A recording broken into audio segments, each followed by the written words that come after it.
Welcome to Aston Means Business, a podcast from Aston Business School.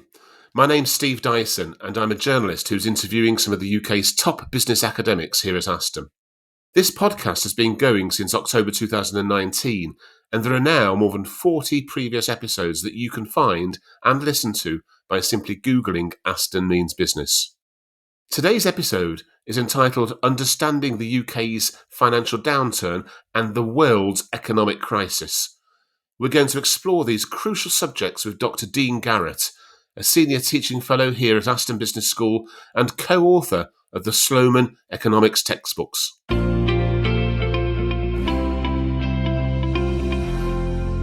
Hello, Dean. Hello, Steve. It's an absolute pleasure to join you this morning. Dean, I want to start by finding out a little bit more about who you are, what you were doing before you came to Aston Business School, and what you now do here at Aston. I've been at Aston now 5 years, but before joining Aston, I've been in academia working at various institutions. I was at Nottingham Trent for near on 20 years, a short spell at Warwick, and I was also an academic at my hometown university in Leicester right at the start of my career. But in addition to that, I'm perhaps unusual amongst the sort of academic economists in that I was a professional economist for 3 years of my life. So at the start of the Brown Blair years in the late 1990s, I had the absolute pleasure of working at Her Majesty's Treasury as an assistant economist, working on areas around the housing market, always topical. I think you'd agree, Steve. Issues around consumption by household, confidence, that sort of thing. And I was then on secondment at an organisation that's called the Council of Mortgage Lenders, or was called the Council of Mortgage Lenders. They're a trade body that, as you can tell from the name, represent the mortgage lenders. They're now called UK Finance. And again, I was doing work, real world work, looking at real world issues like the housing market, writing sort of briefing notes or bespoke pieces of research.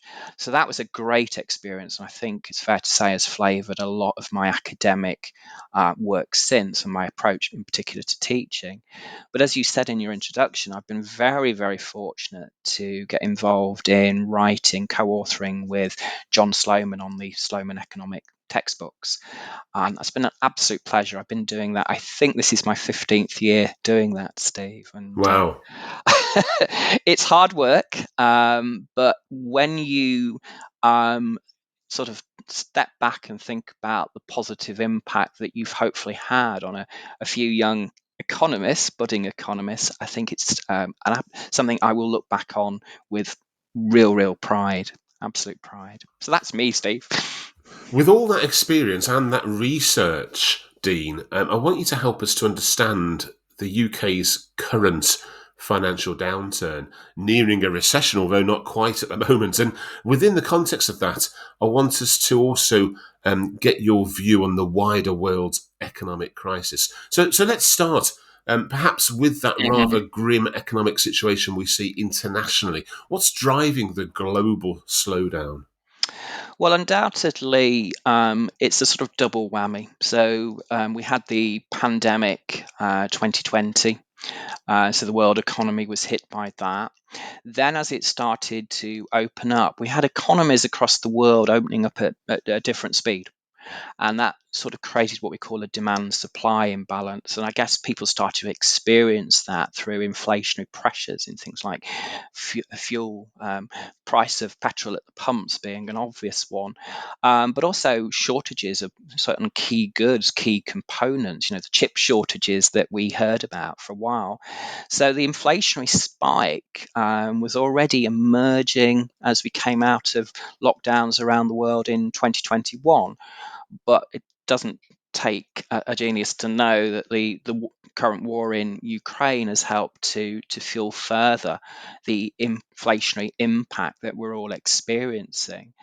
And I think it's worth saying at this point that we need to see recent events, particularly for our students or those who are new to economics, as almost like the third in three so-called once in a generation shocks. Because if you go back to the late 2000s, we had the global financial crisis.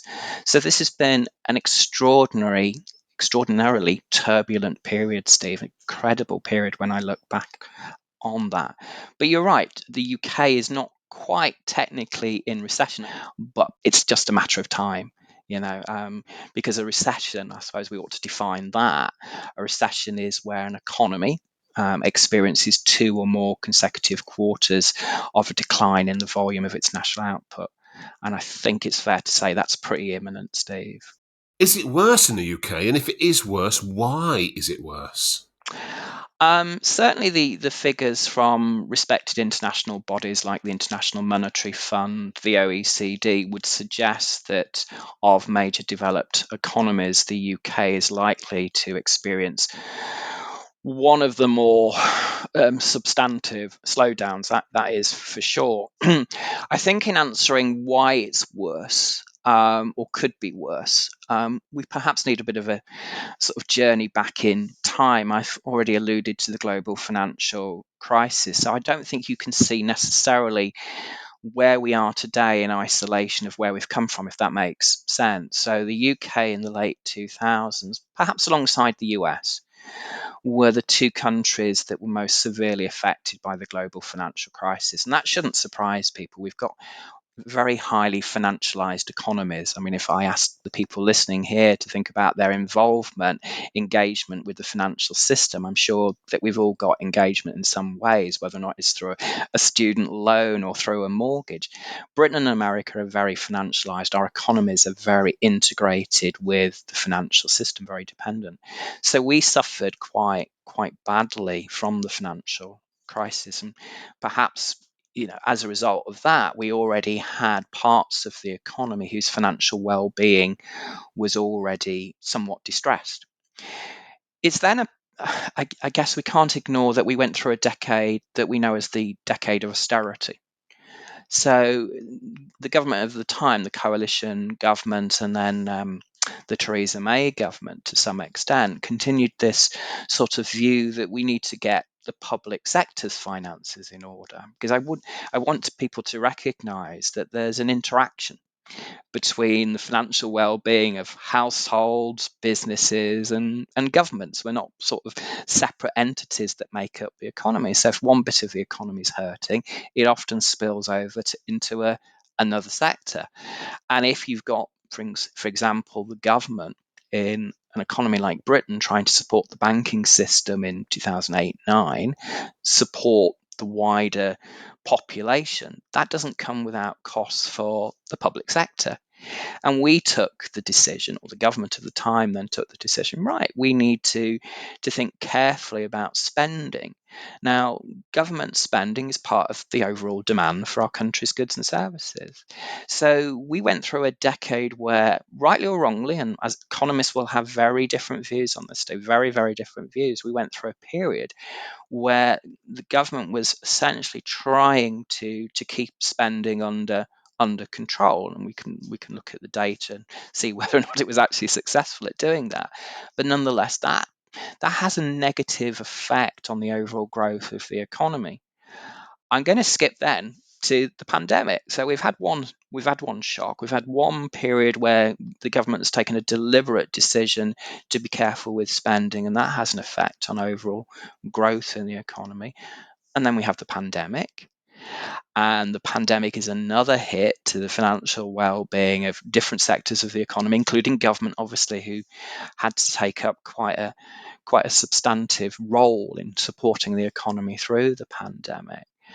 But you may have noticed that in my sort of chronological ordering there, I missed one big event out, didn't I? I think it's called Brexit, isn't it?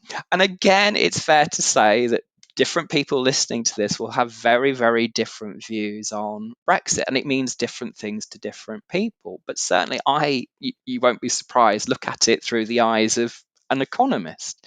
And I think it's reasonably fair to say that most economists, where Brexit is concerned, do sing from a similar hymn sheet. There is a small group, it would be unfair not to say this. There is a group who thought that coming out of the European Union, being able to sort of deregulate, free up, businesses to do their thing would be a good thing overall for economic growth. But that's probably well, there's no probably about it, Steve. That is the minority view amongst economists. The straightforward view is no more complicated than we've made it more difficult, more costly, more expensive to deal with our nearest, trading partners. So for most economists like myself, I think we have to add Brexit to that sort of impediment to economic growth. And I'd say one more thing. We have suffered a long-standing productivity problem. I mean, this goes back 20, 30 years, so it's not a new thing. In part, you could perhaps look at the role of government, whether or not it's invested enough in things like infrastructure. And we're hearing a lot about infrastructure at the moment, aren't we, in the current debates, whether it's invested enough in apprenticeships, education more generally, whether it's helped to encourage firms to think more strategically and longer term, whether or not in Britain we have a sort of rather short term culture or sort of way of looking at investment decisions, because we have some of the lowest levels of private sector investment, this is by businesses, in the developed world. And that again is a drag on longer term economic growth. So I suppose the short answer is it's a melting pot of very unfortunate and disappointing events that don't leave us at the moment terribly well placed compared to our counterparts. Yeah, it's really interesting to hear those events in history lined up, really, which have all contributed to Britain's unique situation. Within that, though, I want for our listeners, both students and businesses, to try to understand with you Hmm. some of the phrases that we hear Yeah. when the economists are talking about the state of finances. Things like interest rates, inflation, surging house prices, demands for wage rises. These are all in the news as drivers of the economy, as constituent parts of the current downturn in the UK. Can you tell us why they make a difference? And let's split them up into two lots. Let's start with interest rates and inflation. Why do they matter? What Mm. causes both to change, and how can their rise and fall impact on each other in the economy? Before I do that, I will totally accept the point that economics, or maybe it's economists, we're not always good at selling our discipline, Steve, because we do use a lot of jargon. I totally accept that. And inflation's a really good one because I think the term inflation is misunderstood and badly used in the media. And I'll tell you what I mean by that, because the word inflation simply means the tendency for prices to rise. So you could be talking about a group of products.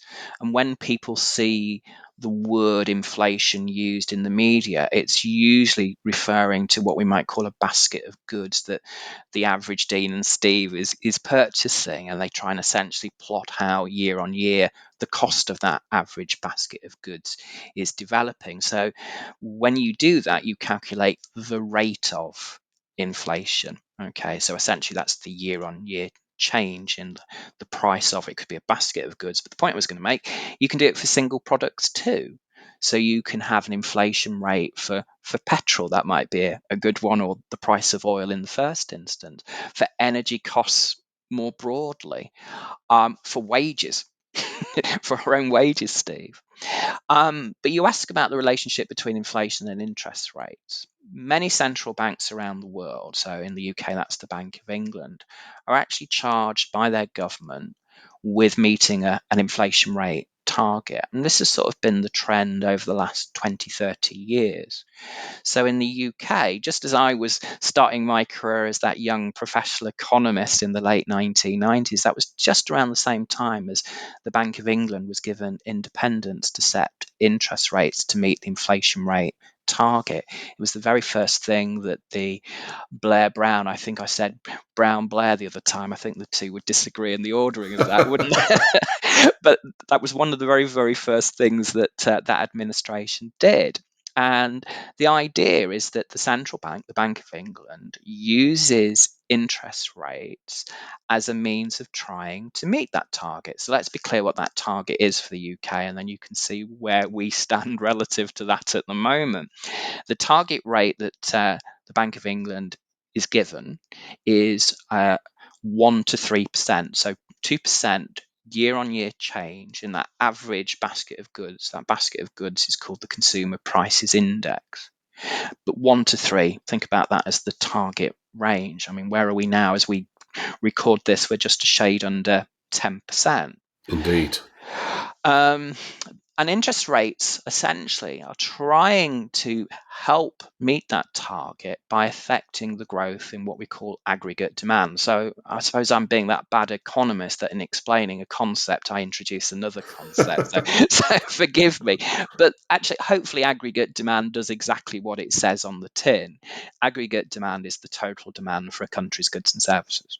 And what the Bank of England or any central bank is doing is affecting the rate that it charges financial institutions, commercial banks to borrow from it.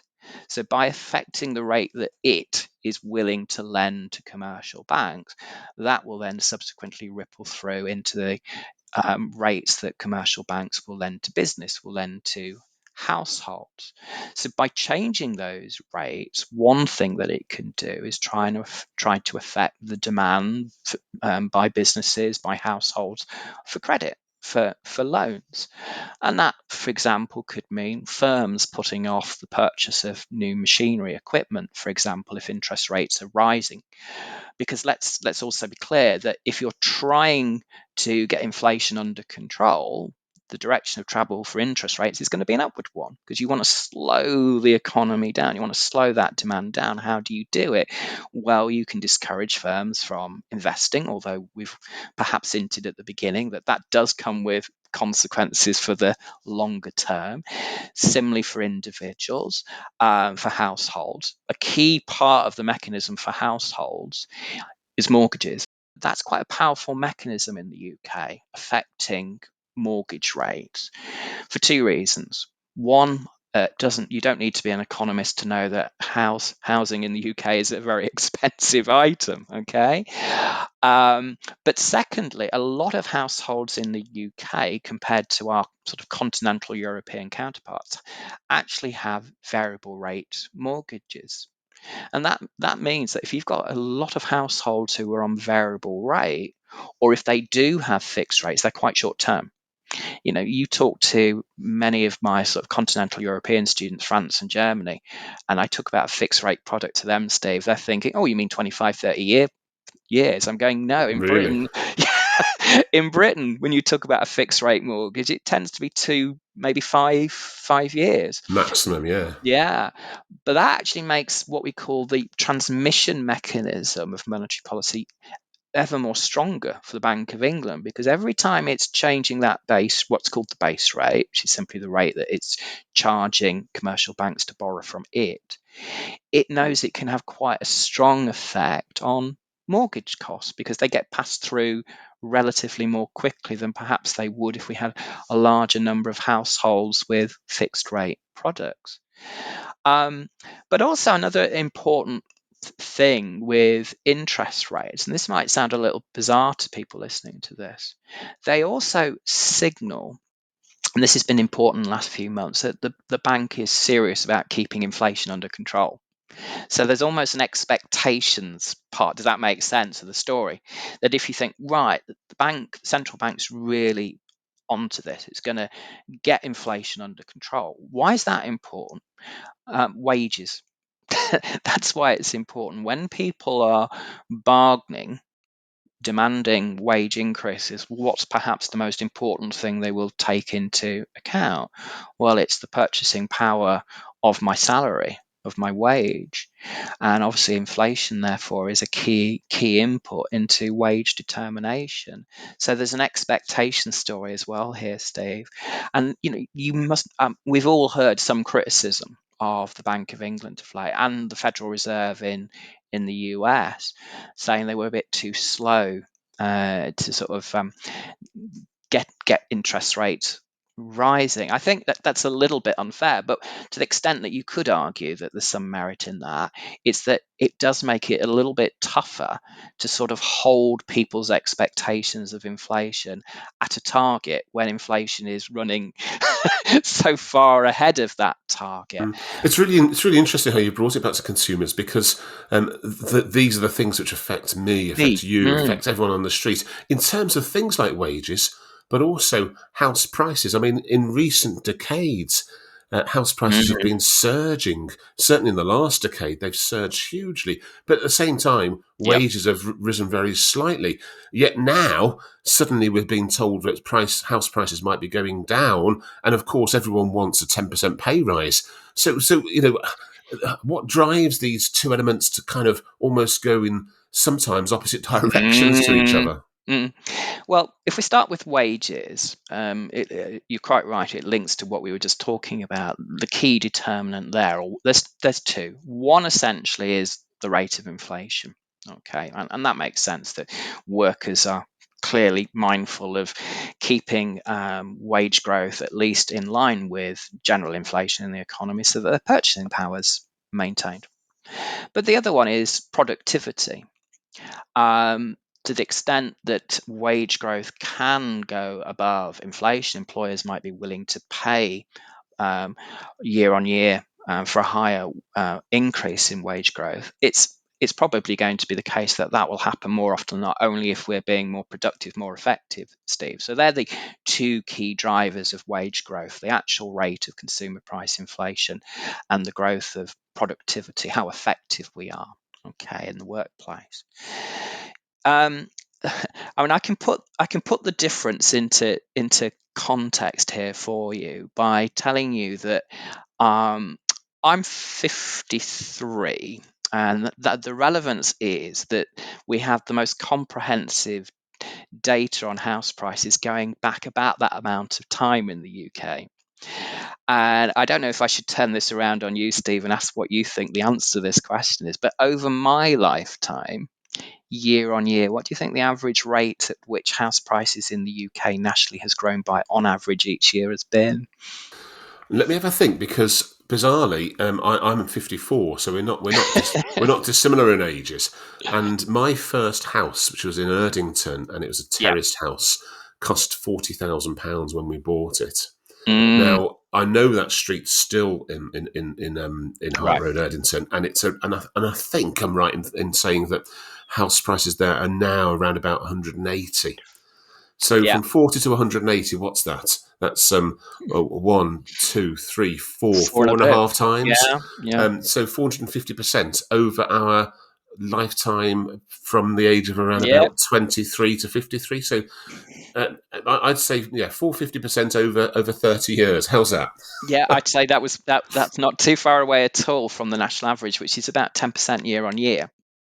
Right. Um, and even if you strip out the effect of general inflation, because this is the key point. Okay, we've already said that inflation is important because wages tend to rise generally in line with it, perhaps more if productivity allows. But house prices have grown on average over that period by about 10%, whereas general inflation has run at between 5 and 6%. Can you see where that difference is emerging from? That Absolutely, yes. I mean, in economics, we have a distinction between what we call nominal and real. Again, a bit more jargon, but it's actually not as difficult as it might sound. So that 10% increase is what we call a nominal increase in house prices, is what we actually see. So that house in Erdington has on average increased by 10% a year, perhaps a bit more depending on peculiar factors to that area or whatever. But in real terms, if you strip out general consumer price inflation, which has been 5 to 6% on average over that period, you've got a real terms increase in house prices of 4 to 5%. And if wages are generally going up with consumer prices, maybe a little bit more, as I suggest, for productivity, but not enough to close that gap. That's why for a lot of people, either the ability to get on the housing market ladder is just it's just impossible, or to the extent that you're able to do so, you're saddled with larger mortgages, which is your point, because if you're saddled with larger mortgages at a time when interest rates, as they are now, are rising, you can imagine that the impact on your finances, on top of the impact of higher energy costs, even to the extent that government stepped in to cap the unit price of, it's really hurting. Now, you ask what the answer is. Demand and supply, I suppose my colleagues would shout at me at this point. And we tend to, and again, this is topical because you've heard a lot of the new Truss administration in regards to what we call the supply side of the economy. And it is the level of new build. And I suppose we have to recognize, one, we are a small island. The green belt does matter. And some might say perhaps it is a cost of that. Maybe we have to recognize that. But generally, the belief is that compared to certainly our continental European counterparts, we do build less per thousand of the population than those countries do. So it might be something to do with the nature of the construction industry. There's been several attempts to investigate or at least look at property development, whether or not that sector, for example, is engaged in practices like land banking, which essentially is to hold on to the land before building, so that when eventually houses are built and then released to sale, that they get more for them. Another issue, again, very, very topical, is planning and restrictions on. But, if I was to say anything about my subject of economics, we know it's about choices and trade-offs. So, you might want more new build, but again, the audience listening to this will have very different views on how much they value, for example, the green belt. And there's not an easy answer, Steve. I mean, that's No, and it's really interesting though to hear how consumer elements like house prices and wages are so entwined in the economy. Now, let's turn to the economy. We've discussed how Britain is heading towards a potential recession. The new government, headed by yeah. Prime Minister Liz Truss, has talked about how it's going to rescue the economy with its growth agenda. And of course, we've heard nothing else but how Chancellor Kwasi Kwarteng has announced his swathe of tax cuts that he said will help this to happen. Of course, he had to turn around on one of them and drop plans to cut the 45% tax rate for higher earners. What do you think about this mini budget? Why hasn't it gone down very well in the marketplace? And will it work in the longer term? Timing is everything, Steve.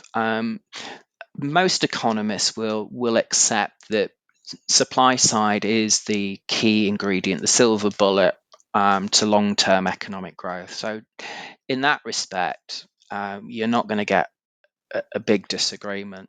Where you will get the disagreement, I think, at the moment is one particular focus of those supply side reforms. Okay, take the income tax system.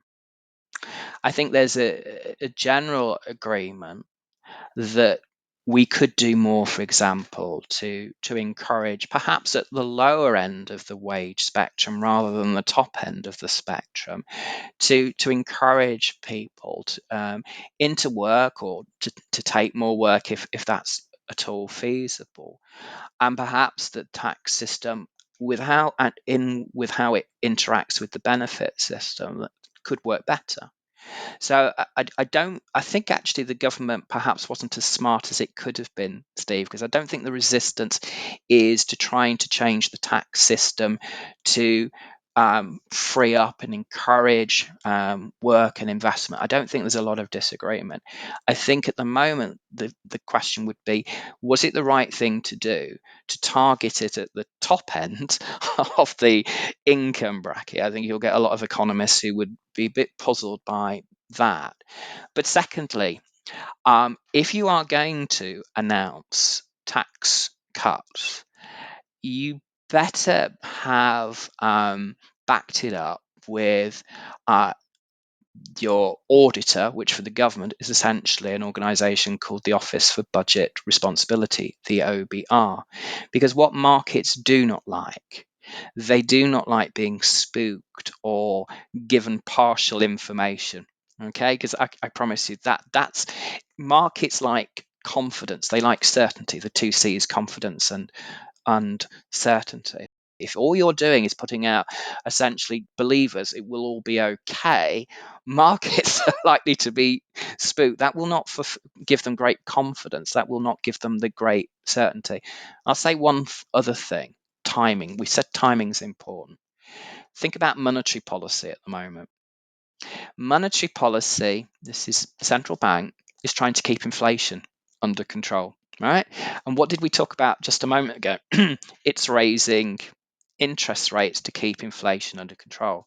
So if you're going to engage in unfunded tax cuts, and more generally try and put money in people's pockets, can you see how the two are working in the opposite direction? That's the problem. Timing is everything. So we really have spooked the markets. We haven't given them the confidence and credit that the fiscal choices that government will make, and which I don't, as you can tell, I'm being honest, they wouldn't have been the fiscal choices that I make. But if you believe in them, which is absolutely fine, there are a group of economists who would disagree, provide the necessary sort of audit information from the OBR to back it up. Okay. And secondly, as I say, think about the time that you're doing it. Is it the right time to be making these fiscal choices at a time when the central bank, your Bank of England in our case, who you've charged with, okay, it's the government that gives them the inflation rate target. You've told them, right, you've got to meet this target. They're putting rates up. So I think for me, just to sum up, I'm not entirely convinced by the particular choices they made. I'm concerned when they're not fully audited and the information given to markets is only partial. And thirdly, I think it's a bit peculiar to be trying to do this at a time when you're trying to get inflation under control. So, Dean, we're all, as consumers, facing the results of this, of course, yeah, and that's what a lot of listeners will be yeah, thinking about. You know, we're facing soaring prices on the supermarket shelves. We're spending well over £100. I think it was £120 in my old Volvo every time we fill up yeah. with fuel.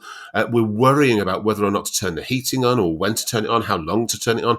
We're watching mortgage rates increase, which means our payments per month are going up by hundreds of pounds. Mm, It's getting very personal for each and yeah. every one of us. Will things ever return to normal, and what could make things better? I think we can be a little bit more positive here. The forecasts that institutions are starting to do, they're essentially trying to fill in the void that we've not had from the OBR, and hopefully we'll have that information in the next few weeks. But the forecasts seem to suggest that inflation will peak sometime around, perhaps around summer of 2023. Okay. Now, the people listening to this will go, well, that's just one piece of the puzzle, but it's a very important piece of the puzzle. Because if inflation does start to fall, and we're expecting, that it'll come down quite quickly. Because I think the thing to say about the rate of inflation is it's measuring the year-on-year change in prices, Steve. And to the extent that we've had this sort of ratcheting up of prices, I think year on year that sort of ratcheting up is going to slow down. So the pace of inflation will slow down. That's important because it will allow the Bank of England over time to begin with cease raising rates. So it's not an immediate sort of utopia, Steve, that I'm painting here. This will be a very, very difficult period. But I can see the rate of inflation falling back quite sharply in the second half of next year, and with it, interest rates falling. But that is not to suggest that over the next year, it isn't going to be painful and it's not going to be difficult. One last question among our listeners, of course, are those students who may well one day want to set up their own business. There's also business leaders, senior managers, Mm, entrepreneurs. What do they all need to do to survive the current economic crisis? Clearly, economics does touch each and every one of us, whether we're consumers or whether we're businesses, whoever. Now, economics can't give an individual necessarily their own sort of, manual of how to survive, particularly. But what it can do is to help at least give the information to an individual, whether they be, as I say, a business or a household, as to what they can expect. And when you've got that information, I think that does sort of give you a sense of what you might be able to do to get by or even survive. I mean, let's be quite frank. There are some businesses who take opportunities like this and do very, very well.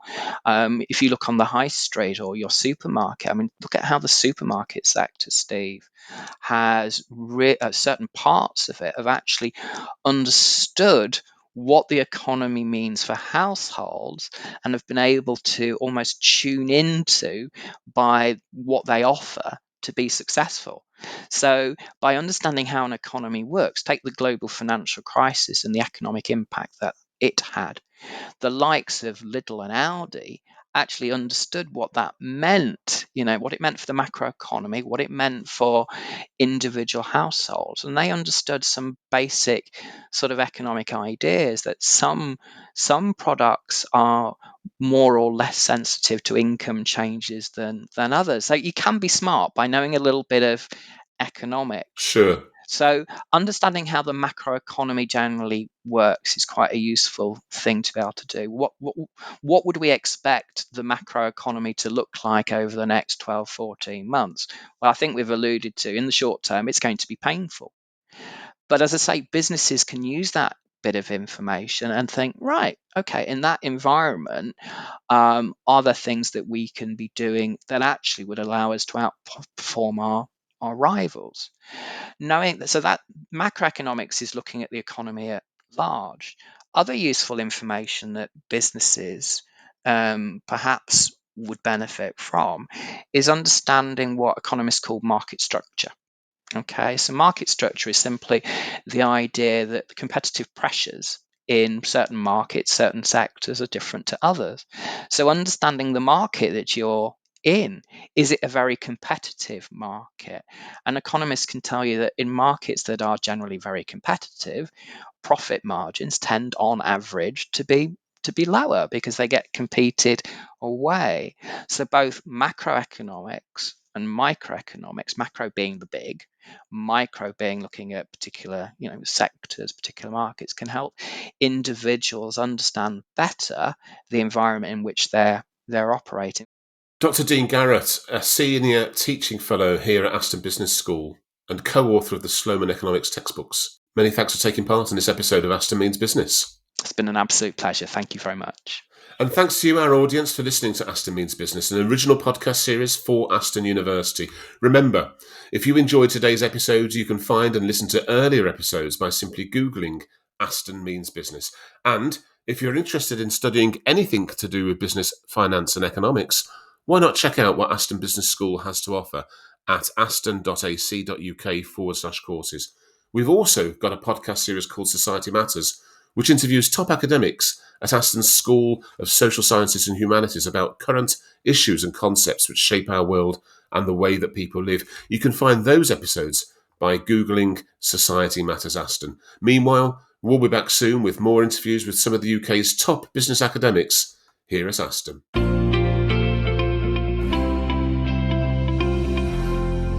Aston Means Business. Thanks for listening.